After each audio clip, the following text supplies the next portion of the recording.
नमस्ते, मैं सुलता महाराणा आप सबका स्वागत करती हूँ मेरे YouTube channel SM education the educational platform पर। आज हम MST 1 के कुछ महत्वपूर्ण प्रश्न भक्ति काव्य के कुछ महत्वपूर्ण प्रश्न की ओर चलेंगे। आज हम इस वीडियो में हम प्रश्न 28 की ओर जाएंगे, जहाँ पर निम्नलिखित काव्यांशों की सप्रसंग व्याख्या कीजिए। पाठकोगण, आपको बता देती हूँ जो प्रश्न पिछले परीक्षा में आ चुके हैं उसका कलेक्शन मैं यहाँ पर करवा रही हूँ।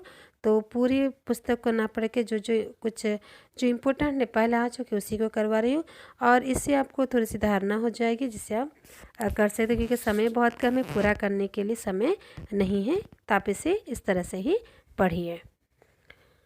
तो प्रश्न 28 से निम्नलिखित काव्यांशों की सप्रसंग व्याख्या कीजिए। तो एक है कि यहाँ पर प्रसंग है, ऐसे प्रसंग आपको प्रश्न में आ सकते हैं। उस प्रसंग को हमें क्या करना है, व्याख्या करना है। ये प्रसंग जो मैं पढ़ने जा रही हूँ, ये दिसंबर 2009 में क्वेश्चन नंबर 1 में एक के क में आया था। तो उस प्रसंग को मैं पढ़ रही हूँ।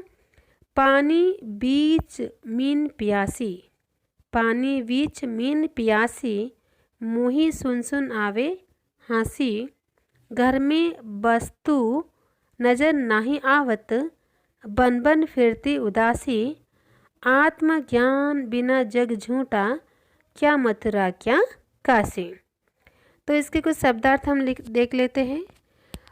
पानी बीच यानी पानी के अंदर, पानी बीच यानी पानी के अंदर, मीन यानी मछली, हाँसी यानी हंसी आना, उदासी यानी संसार से विरक्त लेना, आत्मज्ञान यानी परमात्मा का ज्ञान। अंग देखते हैं। प्रस्तुत पंक्तियाँ कबीर दास द्वारा रचित हैं। इस पद में कबीर ने धर्माडंबर धर्माचार को मिथ्या बताते हुए सच्चे आत्मज्ञान पर बल दिया है। यहाँ पर कबीर दास जी ने धर्म आडंबर धर्माचार मिथ्या बताते हुए सच्चे आत्मज्ञान पर बल दिया है। व्याख्या है, अगर आप किसी के मुख से यह सुनेंगे कि पानी के बीच रहकर पानी में रहने वाली मछली प्यासी है, तो सुनने वाले उसे मूर्ख समझेगा और उसकी बेतुकी बात का मजाक उड़ाएगा, उस पर विश्वास नहीं करेगा।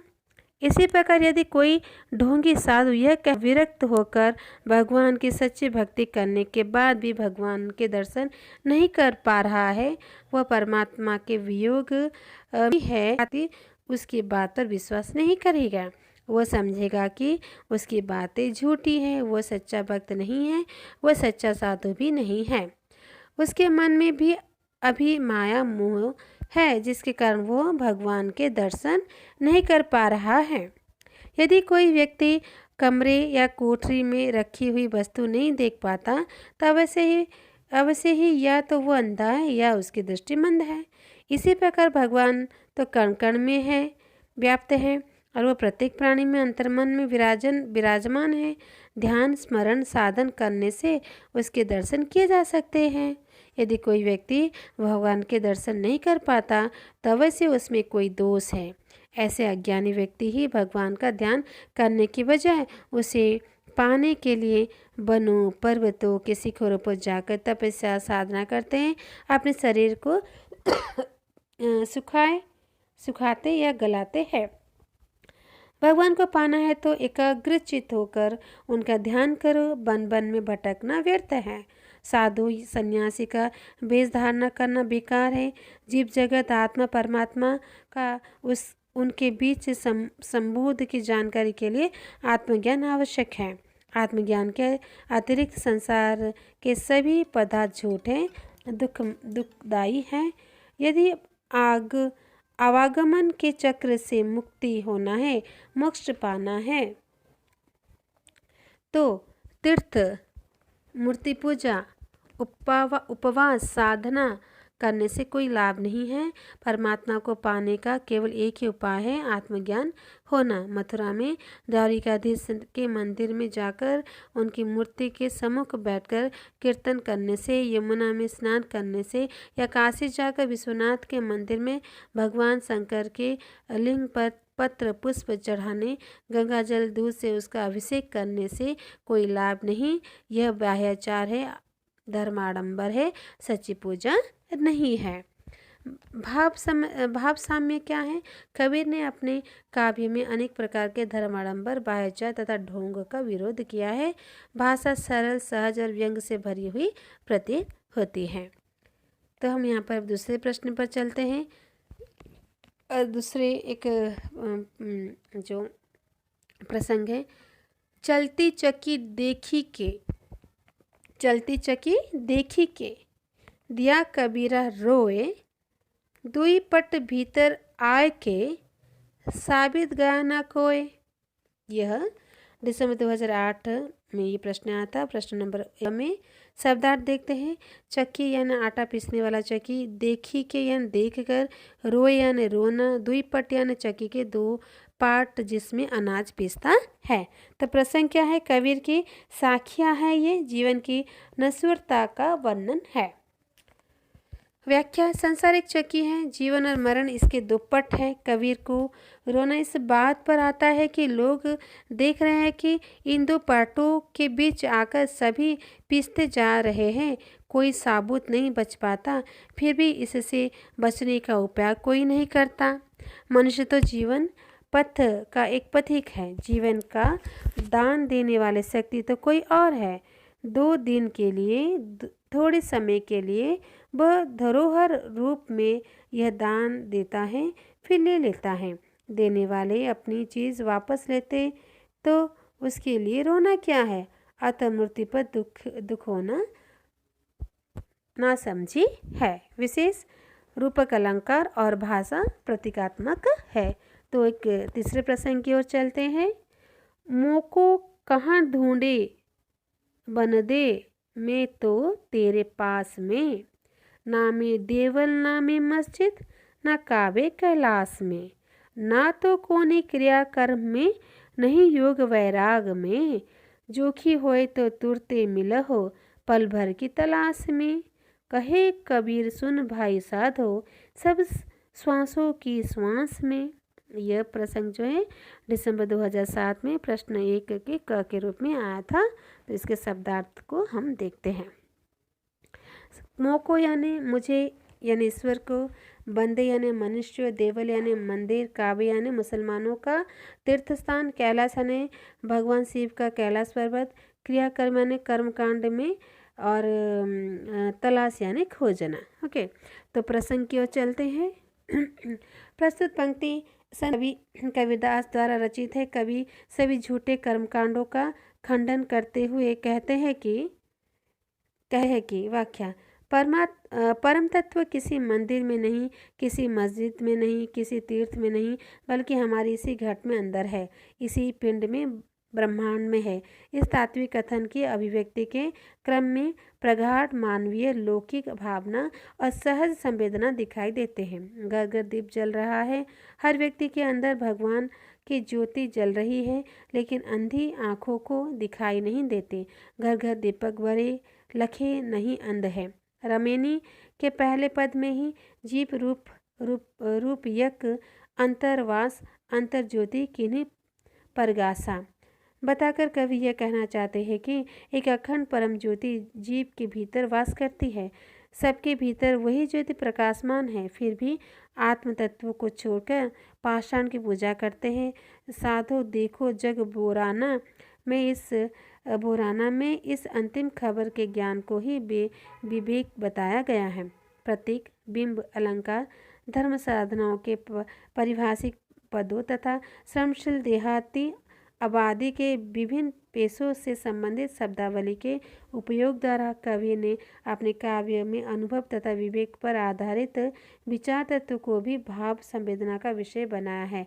मध्यकालीन संत काव्य के अंदर यह मानववादी विचारधारा एक और यदि अनुभवश्रित विवेक पर निर्भर है, तो दूसरी ओर समानता पर आधारित समाज व्यवस्था की प्रारंभिक कल्पनाओं के बीच भी अपने अंदर समेटे हैं।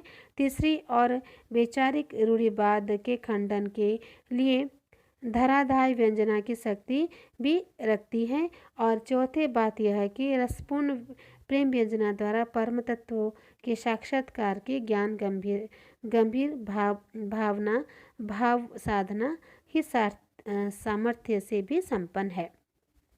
विशेष निर्गुण निराकार ब्रह्म के प्रति आस्था, बाह्याचार, बाह्य आडंबर, ढोंग का विरोध, ध्यान और रमण की महत्ता बताई गई है। तो इस तरह से हम अब चौथे 4 नंबर वाले जो है उसके ऊपर चलते हैं। चढ़ा आषाढ़ गगन घन गाजा, साजा बिरह दूंद दल बाजा, धूम साम धूर धन धाए, सेत ध्वजा बग पांति दिखाए, खड़क बिजु चमके चहु और, बूंद बान बरसहीं घनघोर, ओ नई घटा आई चहु फेरी, कंत उबारू मंद हो घेरी। तो ये प्रसंग जो है, इस प्रसंग का हम उत्तर जानते हैं। दादुर मोर कोकिला पियू, गेरू बीज घट रहे ना जियू, पुष्य नखत सिर ऊपर आवा, हो बिनु नाह मंदिर को छावा, आद्र लाग लगी भूई लेई, मोहि बिनु पियू को आदर देई, जिन्ह घर कांत ते सुखी, तिन्ह गारो ओ कंत प्यारा हीर भूला सर्ब। तो इस प्रसंग को हम व्याख्या करते हैं। इसका शब्दार्थ देखते हैं। गाजा यानी गर्जन करने लगा, धुंध यानी दुख, साम यानी काले, धीरे यानी सफ़ेद, सेत यानी धीरे, धोरे यानी सफ़ेद, सेत यानी यहाँ पर सफ़ेद है, चौही यानी चारों दिशाओं में, धीरे यानी धीरे होता, मदन यानी कामदेव, दादुर यानी मेंढक, आद्र यानी नक्षत्र, गारो यानी सम्मान। तो प्रसंग जो है, प्रस्तुत पंक्तियाँ सूफी संत प्रसिद्ध महाकवि मलिक महमूद जायसी के प्रबंध काव्य पद्मावत से ली गई है।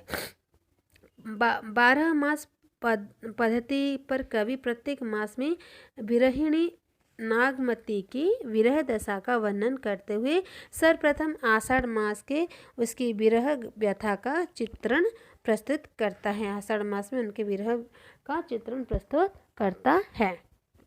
व्याख्या। आषाढ़ का महीना आ पहुंचा, अतः आकाश में मेघ घिराए है, मेघ गर्जन हो रहा है, उसके कारण मुझे विरहिणी के भाव उद्दीप्त हो रहे हैं।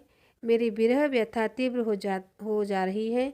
लगता है विरह की सेना ने मुझ पर आक्रमण कर दिया है और वो अपनी विजय के उल्लास में नगाड़े बजा रहा है। आकाश में विभिन्न वर्णों के बादल छा गए हैं। कुछ का रंग धुएं की तरह है, कुछ काले हैं, कुछ सफ़ेद वर्ण है। ये मेघ इधर उधर दौड़ रहे हैं। उन मेघों के बीच श्वेत वर्ण के बगुले की पांत उड़ रही है।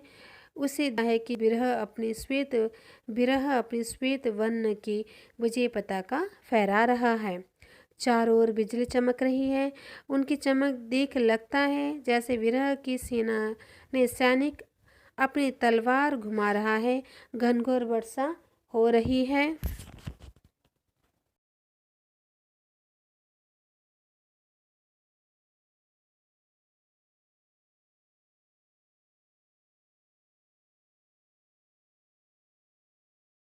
तो घनघोर वर्षा हो रही है।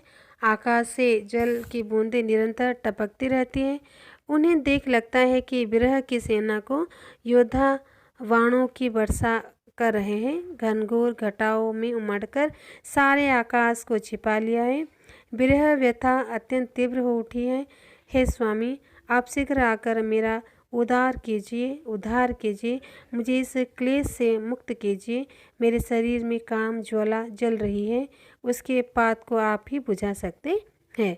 उधर वर्षा के कारण वर्षा का जल पीकर तथा उसमें भीगकर मोर, मेंढक, कोयल, पपीहा सब आनंद विभोर होकर शब्द कर रहे हैं। कोयल और पपीहा कूहू कर रहे हैं, मेंढक टट्टर कर रहा है, मोर के कंठ से भी हर्ष ध्वनि निकल रही है। इसका संगीत आपकी अनुपस्थित में मेरी पीड़ा को और अधिक तीव्र बना रहा है। उसे सुन लगता है कि मेरे हृदय पर बिजली गिर रही है, वज्रपात हो रहा है। लगता है कि प्राण अब निकलने ही वाले हैं। पुष्प नाम का नक्षत्र रही है, आकाश में सिर के ऊपर दिखाई देने लगा है। ऐसे उद्दीपक वातावरण में स्वामी से बिछड़ी हुई घर सूना है। मैं अकेली विरह की मारी तड़प रही हूँ। इस चिंता भी सता रही है कि घर पर छप्पर कौन डालेगा, घनघोर वर्षा से बचने का उपाय कौन करेगा, मेरी ओर से घर की रक्षा कौन करेगा। आज नक्षत्र लग गया है, अतः वर्षा कुछ कम हो गई है। किसान अपने खेतों में लावा लगा रहे हैं क्योंकि वे बरसों के जल से भर गए हैं। ऐसे समय में मैं प्रिया से बिछुड़ हुई हूँ। प्रिय विहीन मुझ दिन का कौन आदर करेगा, कौन मान देगा। प्रिय ही मेरे मनोदशा समझ मुझे सांत्वना देता है, मेरी पीड़ा को कम करता है, पर वो नहीं है, अतः मैं पूर्णतः असहाय हो। इस उद्दीपनकारी वर्षा ऋतु में जिनके पति घर है और जो अपने पतियों का सानिध्य सुख पा रही है, वे सौभाग्यवती हैं, धन्य है, उनका ही जीवन सफल तथा सार्थक है ही गौरव तथा सम्मान के अधिकारिणी है। अतः वे गर्व कर सकती हैं, अपने भाग्य पर इठा सकती हैं। मैं इतनी सौभाग्यशाली नहीं हूँ। मुझे अभागिन का प्रियतम तो विदेश में है, अतः मैं सब कुछ सुविधाओं से वंचित हूँ। विरह वेदना से तप रही हूँ, विरह की आग में तिल तिल जल रही हूँ। तो विशेष क्या है कि विरहन की वियोग प्रथा का महीनेवार वर्णन करना किया गया है। तो और एक 5वें प्रश्न की ओर चलते, जो कि जून 2009 में प्रश्न 1 में ख के रूप में आया था। काहू लीलार द्विज के ज्योति, द्विजही ज्योति कहाँ जग ओती, सहस किरणी जो सूरज दिपाई, लीलार सो छपी जाई, का सरिवर तेही देव मयुक, चांद कलंकी वह निकलंकु, और ओ चांद ही पुनु राहु गरासा, वह बिनु राहु सदा परगासा, तेही लीलार पर तिलक बैठा, द्विज पाट जनहु ध्रुव दीठा, कनक पाट जनु बैठा राजा, सवे सिंगार अत्र ले साजा, वही आगे थिर रहा न को, दूह का कह अस जुरे संजोगो, खरग धनुक चकवान दुई, जग मारन तिन्ह गाँव, सुनी के परा मुरछी के, मोकह है कुठाओ। तो शब्दार्थ देखते हैं। द्विज यानी द्वितीया का चंद्रमा, द्विज यानी द्वितीया का चंद्रमा, ओती यानी उतनी, दीपाई यानी दीप्तिमान, परगासा यानी प्रकाश, कनक पाट यानी सोने का बना सिंहासन, दहु यानी पता नहीं, कह यानी किसके, चक्र यानी चक्र, कुठावा यानी मर्मस्थल। प्रसंग प्रस्तुत पद्यांश सूफी संत महाकाव्य मलिक मोहम्मद जायसी के प्रबंध काव्य पद्मावत से अवतरित हुआ है। इसमें तोता पद्मावती के रूप में सौंदर्य का नखसिक वर्णन करते हुए कहता है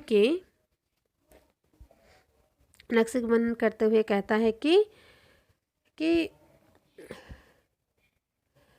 अब मैं पद्मावती के मस्तक का, उसके ललाट के सौंदर्य का वर्णन करता हूँ। वह आकार में द्वितीया के चांद के समान है तथा उतनी ही उज्जवल वर्ण का है। वस्तुतः द्वितीया के चंद्रमा की शोभा भी पद्मावती के ललाट के समक्ष नहीं, उससे घटकर ही है, क्योंकि पद्मावती के ललाट की दीप्ति चंद्रमा से कहीं अधिक है। चंद्रमा तो क्या, अपनी सहस्त्रों किरणों से दीप्तिमान सूर्य भी उसके ललाट का तेज देखकर लज्जित हो उठता है और लज्जा के कारण छिप जाता है, अस्त हो जाता है। सूर्य सदा दीप्तिमान नहीं रहता, जबकि पद्मावती का ललाट रात दिन चमकता रहता है। उनकी तुलना पूर्ण चंद्रमा से करना भी उचित नहीं, क्योंकि चंद्रमा में तो दाग है, जबकि पद्मावती का ललाट निष्कलंक पूर्णतः शुभ्र है, उसमें कोई दाग नहीं। इसके अतिरिक्त चंद्रमा को तो जब तब ग्रहण लगता है और ग्रहण के समय उसकी दीप्ति क्षीण हो जाती है, परंतु पद्मावती का ललाट सदा जगमगाता रहता है। उसे किसी राहु केतु का भय नहीं है। पद्मावती के ललाट पर बिंदी सौभाग्यमान है।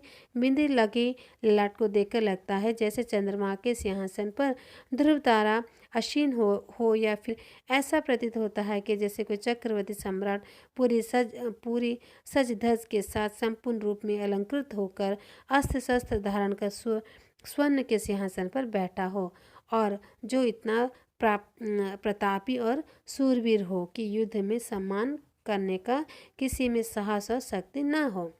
पद्मावती के रूप सौंदर्य की अलौकिकता देखकर सब आश्चर्यचकित रह जाते हैं और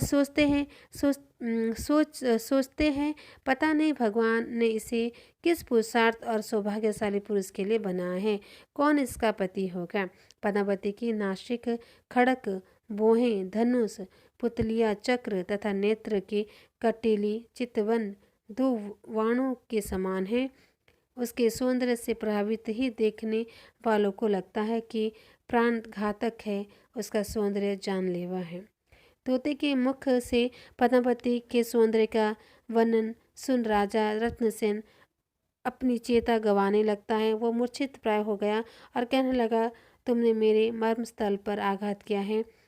भाव यह है कि राजा पद्मावती के अलौकिक रूप सौंदर्य का वर्णन सुन उस पर इतना आसक्त उठता है, उसे पाने के लिए इतना व्याकुल हो उठता है कि अपनी चेतना गंवाकर मूर्छित हो गया है। विशेष पद्मावती के रूप सौंदर्य की तुलना चंद्रमा से की गई है। उत्प्रेक्षा व्यतिरिक्त अलंकार है। छठा प्रश्न देखते हैं यहाँ पर। प्रसंग, अधर सुरंग अमी रस भरे, बिंब सुरंग लाजी बन फरे, फूल दोपहरी जानो राता, फूल जरही ज्यो ज्यो कह बाता, हीरा लेई सो विदुम धारा, बिहसत जगत होई उजियारा, भय मजठी पानन रंग लागे, कुसुम रंग थिर रहे न आगे, असके उधर अमी भरी राखे, अवही अछूत न काहू चाखे, मुख तंबूल रंग धारही रसा, कोही मुख जोग जो अमृत बसा, राता जगत देखी रंग राती, रूही भरे आचही बिहसाती, अभी उधर अस राजा सब जग आस करेई, केही कहे कंबल बिगासा को मधुकर रस लेई। तो इस प्रसंग की ओर चलते हैं। शब्दार्थ, अभिरस यानी अमृत, दोपहर यानी दोपहर का समय, विधुब यानी मूंगा, उजियार यानी प्रकाश होना, मजठी यानी लाल रंग, तंबूल यानी पान, राता यानी लाल अनुरक्त, रूहिर यानी रक्त, मधुकर यानी भौरा। प्रसंग प्रस्तुत पद्यांश सूफी संत प्रसिद्ध महाकवि मलिक मोहम्मद जायसी द्वारा रचित नखशिख खंडे के अवतरित हुआ है। हीरामन तोता पति के होठों की शोभा, रससत्ता व दीप्ति का वर्णन करता है। व्याख्या देखते हैं। पद्मावती के ओठ अपनी लालिमा सरसता के कारण आकर्षक है। उनकी सरसता देखकर लगता है कि उनमें अमृत रस है। उनकी लालिमा बिंबा फल की लालिमा को लज्जित करने वाली है। कदाचित इसीलिए लज्जित हो वे वन में चले गए हैं, वही फलते फूलते हैं। उनकी लालिमा के आगे गुड़हल फूल की लाली भी तुच्छ है। जब वो बात करती है तो लगता है मानो उसके मुख से फूल झड़ रहे हो। उसकी दंत पंक्ति हीरो के समान उज्जवल और शुभ्र है तथा उधर मूंगों की तरह लाल है। जब वो मुस्कुराती है तो दंत पंक्ति की शुभ्र दीप्ति तथा लाल लाल होंठ की लालिमा युक्त क्रांति मिलकर संपूर्ण विश्व को अपनी शोभा से मंडित कर देती है। सारा संसार आलोकित हो उठता है। लगता है जैसे कि पूर्व दिशा में उषा का आगमन होने पर सारा विश्व उषाकालीन अरुणिमा से आलोकित हो उठा है। तांबुल यानी पान सेवन से उनके लाल रस से उसके ओठों की सहज लालिमा और भी बढ़ गई है और वे मजिस्टा जैसे लाल हो गए हैं। यानी मजिस्टा यानी रक्त जैसे। मजिस्टा मजिस्टा यानी लाल रंग, लाल रंग जैसे हो गए हैं। रक्तवन वाले पुष्पों की शोभा तो अस्थिर है, क्योंकि वे संध्या से पूर्व ही मुरझाने लगते हैं, पर पद्मावती की ओठों की क्रांति म्लान नहीं होती, अतः वे पुष्पों से भी अधिक लावण्य तथा कोमल है। उसके ओठ अमृत से भरे हैं, पर अभी तक वह अविवाहित है, अतः किसी ने उसे स्पर्श नहीं किया है। वे अछूत है, पवित्र है। उसमें भरे रस को अभी तक किसी ने नहीं चखा, किसी ने उसका चुंबन नहीं लिया। तांबुल सेवन के कारण उनके रंग से उसकी जिह्वा लाल हो उठी है। भगवान जाने उसके इन ओठों का अमृत रस पीने के लिए किस सौभाग्यवान पुरुष को जन्म दिया है। तात्पर्य यह है कि वह पुरुष वस्तुतः बड़ा सौभाग्यशाली होगा जिसका विवाह इस राजकुमारी से होगा। उसके होठों की सरसता तथा लालिमा के प्रभाव से ही सारा विश्व अनुराग तथा प्रेम भाव से भर गया है। विश्व पर उसने सौंदर्य का प्रभाव देखा, वह गर्व अनुभव करती है तथा उसके रक्तिम वर्ण वाले ओठ पर मुस्कान दौड़ पड़ती है। वो मुस्कुराकर अपना हर्ष तथा गर्व भाव प्रकट करती है। हे राजा, विश्व भर के पुरुष उसके सुंदर सरस अमृत भरे ओठों को अमृत धारा पान करने की आशा ललचाए गए हैं, पर पता नहीं वो किसके प्राप्त होगी। विधाता ने उसका विवाह किसके साथ निश्चित किया है। उस कमल से रस का पान करने का सौभाग्य की भौर को प्राप्त होगा। तो यहाँ पर उत्प्रेक्षा अलंकार प्रयोग किया गया है। भाषा सरल, सहज और काव्यानुकूल है। 7वां प्रसंग की ओर चलते हैं। कनक दंड दुई भुजा कलाई, जानो फेरी कुंदेर भाई, कदली गाव के जनो जोरी, और राते ओही कंबल हथोरे, जाने रक्त हथेरी बूढ़ी, रवि प्रभात तात बेजोड़ी, हिया काढ़ी जनु लीने ही हाथा, रूहिर भरी अंगूर ते ही साथा, ओ पाहिरे नग जरी अंगूठी, जग बिनु ज्यूं ज्यूं होई मुठी, बाहु कंगन टाढ़ सलोनी, डूलत बाह भांक गति लोनी, जानो गति बेड़िन दिखराए, बाह डोलाह ज्यूं लेउ जाए, भुज उपमा पोनार नाही, खिन उभय तेहि चित्त, ठावहि ठावो वेद भा, उभी सांस ले नित्य। तो इस प्रसंग का अर्थ हम जानते हैं। कनक यानी स्वर्ण, दंड यानी छड़, कुदेर यानी खराद, कदली यानी रभाफल, रात यानी लालिमा युक्त, हथेरी यानी हथेली, दिहिया यानी मन, बूढ़ी यानी डूबी, लोनी यानी लावण्य युक्त, क्षीण यानी क्षीण, वेद यानी कांटे।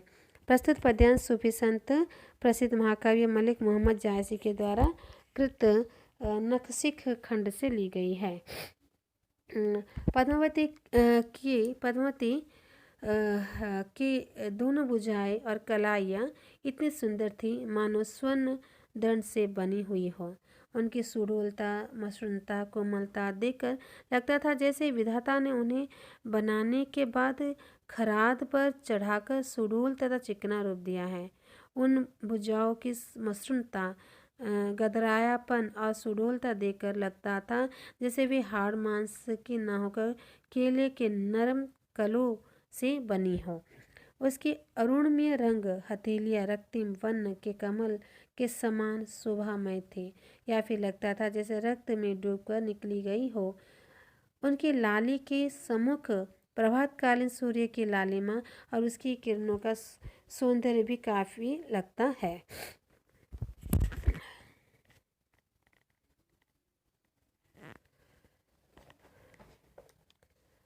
बाल सूर्य भी गुणों तथा सौंदर्य से उसकी हथेलियों की समानता नहीं कर सकता, क्योंकि सूर्य गर्म होता है जबकि उसकी हथेलियाँ का स्पर्श शीतल तथा सुखद था। उनकी लालिमा देखकर कभी कभी ऐसा भी लगता था जैसे किसी ने अपना रक्त रंजित हृदय निकालकर उन हथेलियों पर रख दिया हो और उसके रक्त से वे लाल हो गई हो। हथेलियों की उंगलियां भी लाल रंग की थी। उन उंगलियों के वह रत्न जड़ित अंगूठी पहने हुई थे। यह संसार प्राणी विहीन, निष्प्रभ तथा श्रीहीन हो रही है, क्योंकि उसके प्राण तो पद्मावती ने अपनी मुट्ठी में बंद कर रखे हैं। उसकी सुंदर भुजाओं को कंगन, बाजूबंद, टड्डे आदि आभूषण अलंकृत कर रहे थे। उनके कारण उसकी भुजाओं की शोभा और बढ़ गई थी। जब वो अपनी भुजाओं को लीला भाव से हिलाती डुलाती थी तो लगता था जैसे बंजारा जाति की कोई नर्तकी नृत्य करते समय नृत्य की मुद्रा में अपनी भुजाओं से विविध प्रभाव प्रकट कर रही है। अपनी इसी भाव भंगिमा से वह सबका मन जीत लेती है, उन्हें मुग्ध कर उनके प्राणों पर अपना अधिकार कर लेती है। उसके सौंदर्य पर मुग्ध होकर लोग अपने प्राण निछावर करने को तैयार हो सकते हैं। पद्मावती की भुजाओं की तुलना कमल नाल से करना भी उचित नहीं है कि उसकी भुजाएं गुण तथा रूप दोनों में कमल नाल से अधिक सुंदर है। कदाचित अपनी तुच्छता का एहसास कर स्वयं को पद्मावती की भुजाओं की तुलना में हीन मानकर ही वो लज्जा से तथा चित्त के कारण दिन पर दिन क्षीण हो जाती रही है। उसका शरीर कंटकित हो गया है और लज्जा के कारण वो पहले से जल में अपना मुख छिपाती है, पर बाद में दम घुटने के कारण व्याकुल होने पर वो पुनः जल के ऊपर कर लेती है। विशेष उपमा तथा उत्प्रेक्षा अलंकार। भुजा संचलन की तुलना बेड़िनी के नृत्य प्रदर्शन से करना भी भोड़ा तथा कुरुचितपूर्ण है। सारा संसार उसकी मुट्ठी में है, उसके बिना जगत प्राणी विहीन है। इससे संकेत मिलता है कि कवि ने पद्मावती को ईश्वर का प्रतीक माना है। अब चलते प्रसंग 8 की ओर। मन न रंगाए जोगी कपरा, आसन मारी मंदिर में बैठे, वहाए छाड़ी पूजन लागे पथरा, कनवा फड़ाए जोगी जटवा बढ़ोले, दाढ़ी बढ़ाए जोगी होई गेल बकरा, जंगल जाए जोगी दुनिया रमोले, काम जराए जोगी होए गेले हिजरा, मथवा मुंडाए जोगी कपड़ा रंगोले, गीता बाचव के होए गेल लबरा। कहत कवि सुनो भाई साधो, जम दरवाजा बांध जेबे कपड़ा। शब्दार्थ देखते हैं।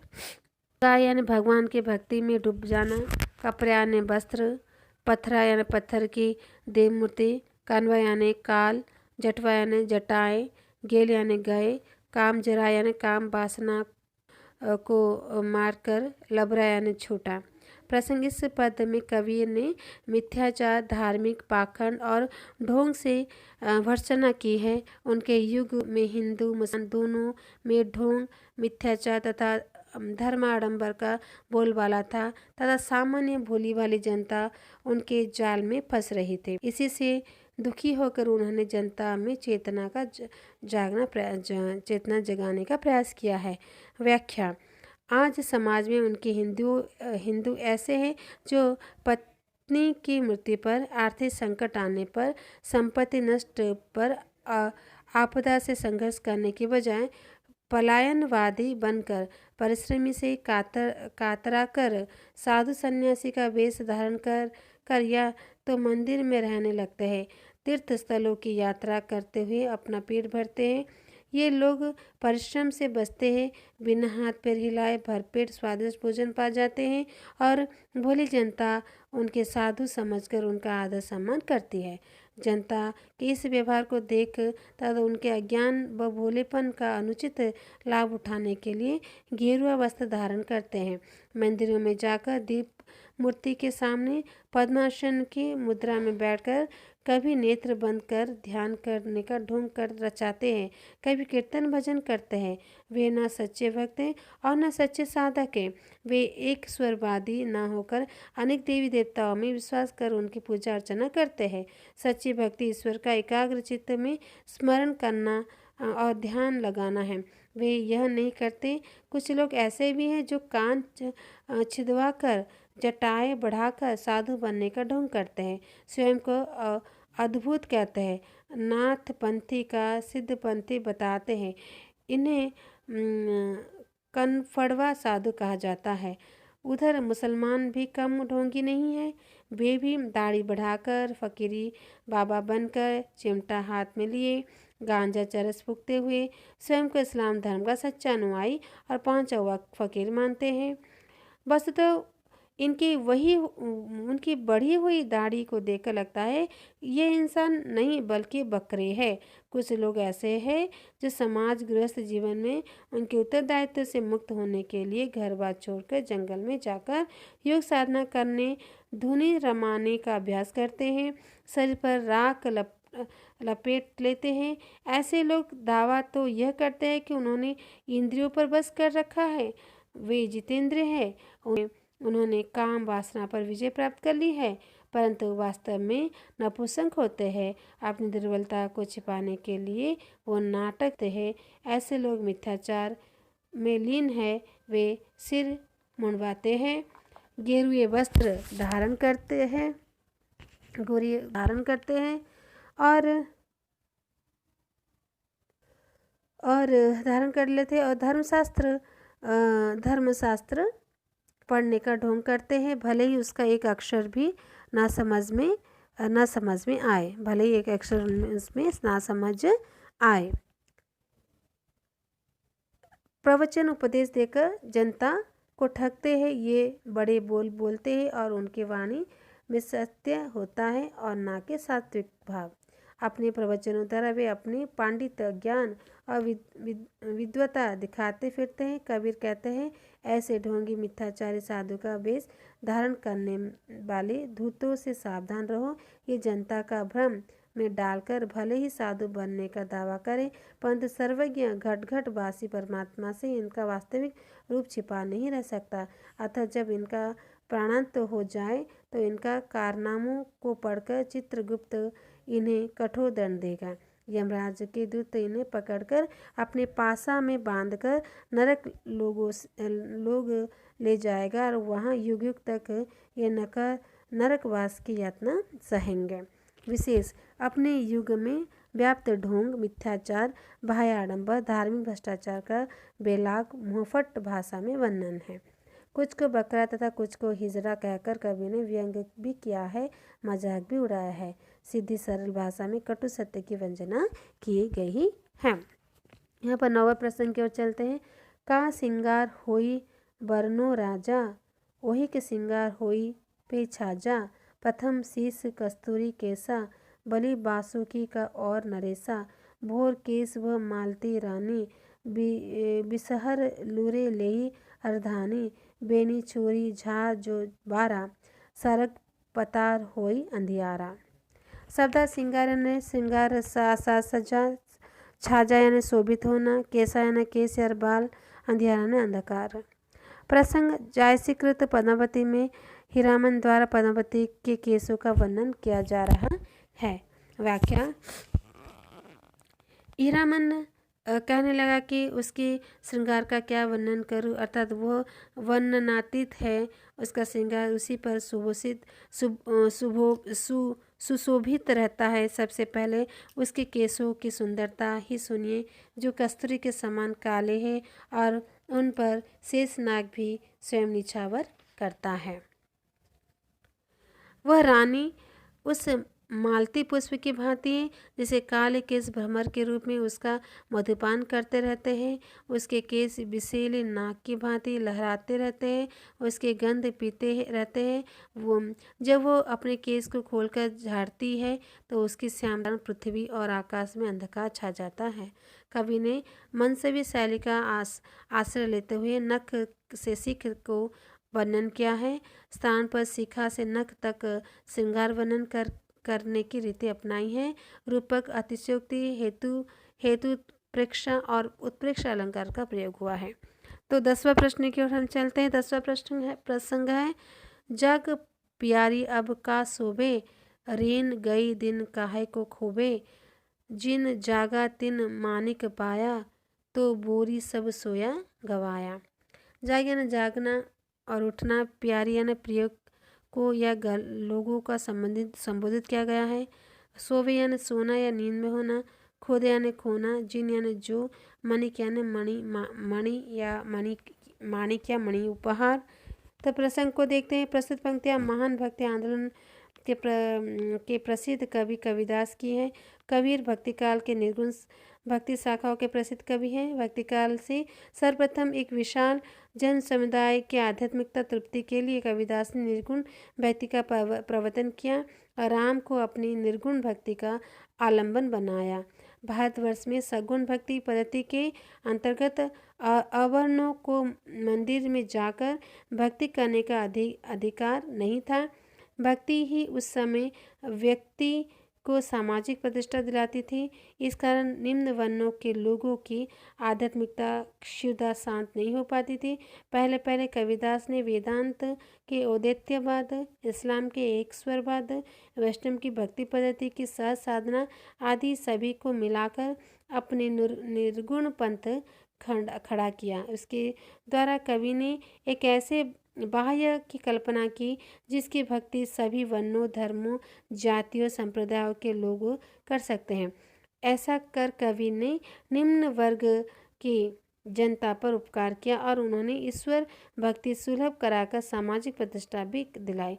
कवि ने ईश्वर भक्ति के मार्ग पर चलने वाले सभी लोगों को एक समान दर्जा दिया। उन्होंने जातिवाद, वर्णाश्रम व्यवस्था का विरोध किया और इस व्यवस्था को पोषक, मुल्ला, पंडों, पुरोहितों जबरदस्त फटकार लगाई। कबीर काव्य में बाह्याचारों का लगातार खंडन है। उन्होंने शास्त्र का विरोध कर लोक पर बल दिया है। व्याख्या। प्रस्तुत पंक्तियाँ कबीर के प्रसाद से साक्षात्कार के लिए अपनी विधि बतलाई है। इन पंक्तियों में कवि ने जीवात्मा को नारी और परमात्मा को उसका स्वामी के रूप में प्रस्तुत किया है। मनुष्य सारा जीवन सोकर बिता देता है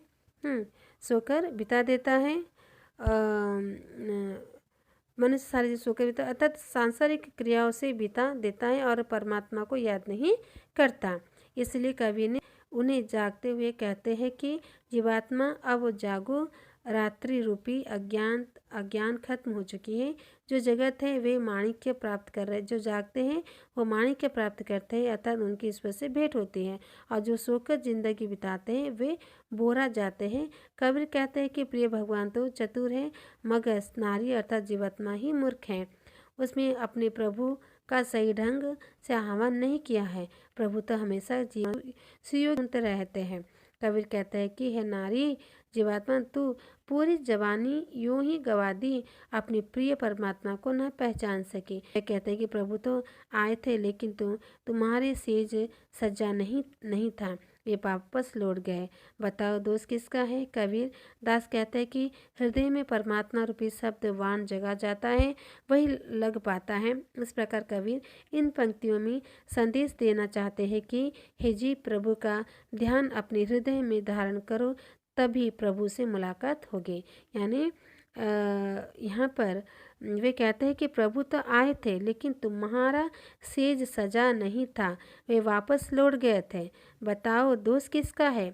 कबीरदास कहते हैं कि जिसके हृदय में परमात्मा रूपी शब्द वाण जग जाता है वही लग पाता है। इस प्रकार कवि ने इन पंक्तियों में संदेश देना चाहते हैं कि प्रभु का ध्यान अपने हृदय में धारण करो, तभी प्रभु से मुलाकात होगी। विशेष क्या है? इस पंक्तियों में कवि ने परमात्मा से साक्षात्कार के लिए प्रभु का हृदय से स्मरण करने पर बल दिया है। भाषा सरल, सहज और प्रभावमयी है।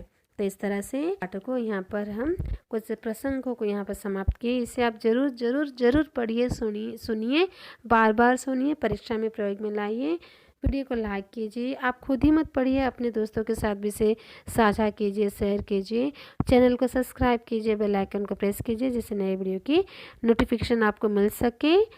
और जो नए व्यूअर हैं उनसे निवेदन है वो सब्सक्राइब करें। सब्सक्राइब करने से मेरी फैमिली बहुत बड़ी होगी। तो आप सबसे निवेदन करती हूँ कि चैनल को सब्सक्राइब करें, शेयर करें इसे। और धन्यवाद, नमस्ते।